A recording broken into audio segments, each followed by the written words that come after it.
cracking, everybody? Bubby Lewis here. You're watching for BassPlayersOnly.com.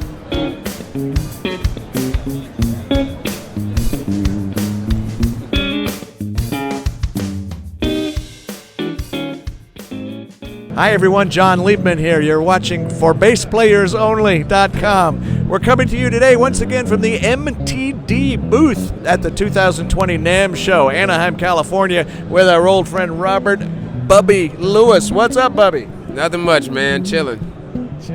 It's good to see you again, my fellow Michigander. That's right. Flint, Michigan, right? Flint, Michigan. When was the last time you were back there? Oh my goodness, maybe about 5 years ago. Real quick stop though, man. It wasn't even really Flint, it was Detroit, and I drove to Flint for about 30 minutes and cried, and then came back to the venue I had to play at in Detroit. Don't drink the water. No, don't drink the water. Not a joke. 14 years, don't drink the water for 14 years. All right, well, that's not what we're here to talk about. We're here to talk about you. Yeah. Speaking of 5 years ago, I checked. I believe that's the last time we did an interview. It was at a NAMM show, and your album, One Up, I don't know if it had come out or it was about to come out, but that was the one that you were excited about. That's the one you were talking about. It was about to come out. Yeah, I think it was getting ready to come out. All right, so it's been about 5 years. Bring us up to date. What's been going on? Give us some highlights of your career. What's been keeping you busy? Well, I dropped a new album last year, 2019, called Hero Dynasty. Hero Dynasty. Hero Dynasty, yep. This is a deeper take of the first album. It's a lot more of me. What? I'm sorry. What do you mean by that? Well, I guess the older I get and the more I don't care, the more I just want to do what I want to do. And so that doesn't go away. That accelerates as you get even older. It gets tougher and tougher. So yeah, this album, the first album had some video game and anime and film score inspired stuff. This album really does have a ton of that. Like, that is the album. It's really me. So other than that, going back and forth to Japan as often as I possibly can, because that's my favorite place. For vacation or for work or for both? For work, vacation, but for work. Well, what kind of work do you do in Japan? Touring. I love playing with the artists out there, man. I've been working with a couple of artists from Japan, Exile the Second, but my sweetheart, one of my good friends, we call her Ai-chan. AI is her name. She's like a legend over there, man. She's 20 years in the game. So I actually leave Monday to go back out to Japan for a month. Yeah. Wow. Do you know Tetsuo Sakurai? I know probably 50 Tetsuo Sakurais, because it's such a common name. That's like a traditional name too. What was the name of the band that Tetsuo Sakurai was in? You talking about T-Square or Hiroshima? Cassiopeia. Yeah. Okay. See, there was a Tetsuo that played with T-Square too for a couple of albums. Well, I don't know if he ever did any of the tours, but that's a really common name. But yes, I know who you're talking about. Yeah. Okay. I mentioned we're at the MTD booth, and you've been playing MTD bass for a long time. Tell us about your bass. I think the people want to know. Man, I mean, I've got, how many now? 14 basses. Feel really, really fortunate and really blessed, man. And I just got a new signature bass. My first signature came out maybe about 4 or 5 years ago, and now I got a new signature, which happens to be a headless bass. First one is a 6-string inspired by Goku's anime. It's always going to be something that has to do with anime or video games or Star Wars. I mean, I'm a nerd. You know this already. I'm a nerd, so yeah. But man, it's been an emotional NAMM show for me, man. I'm really grateful to Mike and Dan very much for just even taking the time out to make a bass for a guy like me. I was talking to Daniel a day or two ago, and I commented I don't remember ever seeing a headless bass at the MTD booth, and I suspect that was more Daniel's doing than Michael's doing. Well, thing about Mike has done pretty much everything, so I'm sure there is a headless he built back in like the 70s or some junk like that. I mean, Mike was building 6 strings before six strings became popular. You know, a lot of people don't know about that. I'll say it because I know, but yeah, I guess Dan just kind of said, you know, let's get this done. And last year at NAMM Show, he showed up with a headless, and I was like, wow, man, I would love to get a headless, and I have a headless now. So as I said, it's been an emotional NAMM Show for me. Did you know that Michael is stepping down and Daniel will be taking over the company?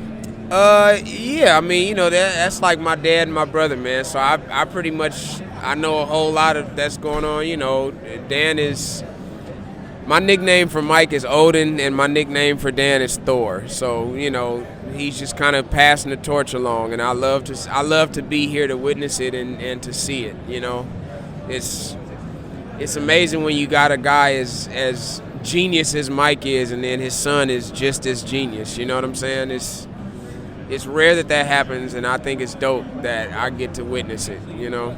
Yeah. Tell me about the rest of your gear. Strings, amps, effects. Oh, man, so let's see. MTD bass, Gallion Kruger, labella strings, groove gear, accessories, gig bags, and straps, and all that kind of stuff. I literally use every string that labella makes for bass, everything. And let's see, Roland, everything Boss, so all the pedals, all the keyboards. 64 audio. I even use Zen Beats. That's the new software Roland came out with.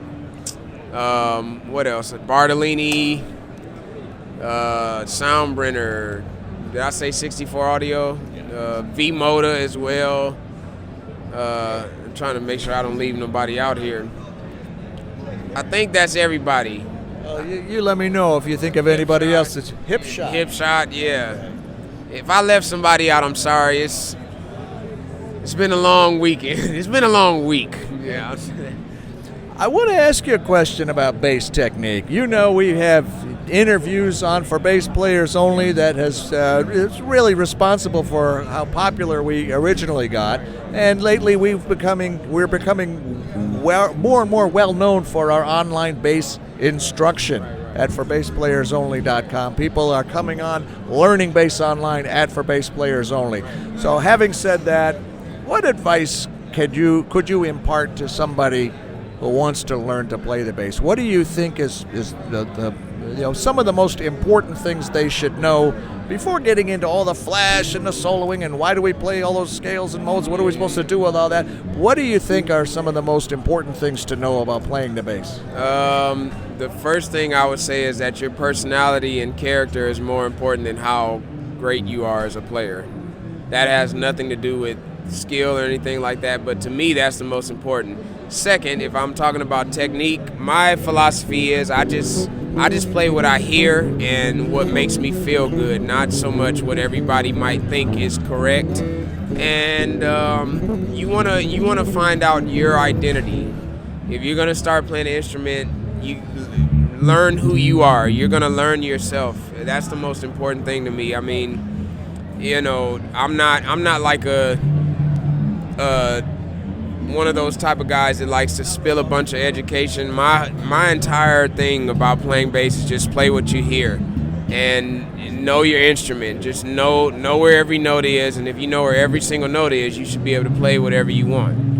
You know, so for me, I don't even think about scales and modes and all that kind of stuff. I just think of it as singing. You know, Stevie Wonder doesn't think to himself if he's gonna sing Superstition. Okay, I'm gonna sing a E flat minor pentatonic. He doesn't think about that while he's doing the run. He just knows the notes and he does the run. So that's what I kind of brought to the bass. For me, it works for me. And I think you do have to learn your scales and modes, but the important thing is, and I agree wholeheartedly with what you said, if you're playing and while you're playing you're thinking about theory, then you haven't got it. Yeah. And I heard Al Di Meola say that in a class I saw him do one time, and that is right on. You want to be able to play with freedom. You know, you don't want to critique yourself so much. You just want to be confident and play with freedom, because when you have that, you can be more creative. And that's what I found. You probably have a different hat on or a different mindset when you're playing with Snoop Dogg than when you're playing with Lupe Fiasco or when you're playing in Japan or anything like that. Just dive in and give it what it needs. Dive in and do what's necessary. Yep.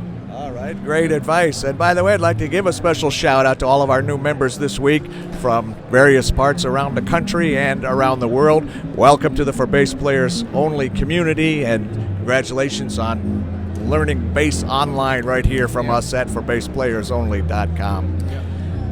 I'm pretty sure I asked you this last question before, but I'm going to ask you again. What would you be if you were not a bass player? Something outside of music. I would want to be making video games or drawing comic books or something in the film industry or a chef. I was waiting for the chef part because you kind of touched on some of the other stuff before. I saw you at Bass Player Live, must have been in the early 2000 teens, something like that, and I did a composite video, and I ended the video with you going, "Let's eat. Let's eat." Yes, that is important. Food is important. I definitely probably would have been a chef before anything, honestly. That's still a passion of mine, man. I like cooking. I like to eat. Let me not give cooking more credit. I just like to eat. Yeah, I may have been one of those food tester people that go around the world and just, eat stuff. Yeah. Food tester. Yeah, Bubby the food tester. Bubby the food tester. Yeah, I don't like to cook, but I like to eat also. Well, Bubby, it's great sitting down with you. I can't believe it's been 5 years. Congratulations on all your success and the new record. Let us know when that's actually out, and we will. It's out now. It's out now. Hero, what's the title? Hero Dynasty. Hero Dynasty. New album probably like May or something like that. I don't know. We'll see. I gotta get back in the lab. All right, get back in the lab. Let's keep talking. All right, on location with our good friend Bubby Lewis from the MTD booth at the 2020 NAMM Show, Anaheim, California. I'm John Liebman. You're watching the #1 site for exclusive one-on-one bass player interviews, and now more and more people's favorite place for learning bass online. That's ForBassPlayersOnly.com. Once again, I'm John Liebman. Let's play bass.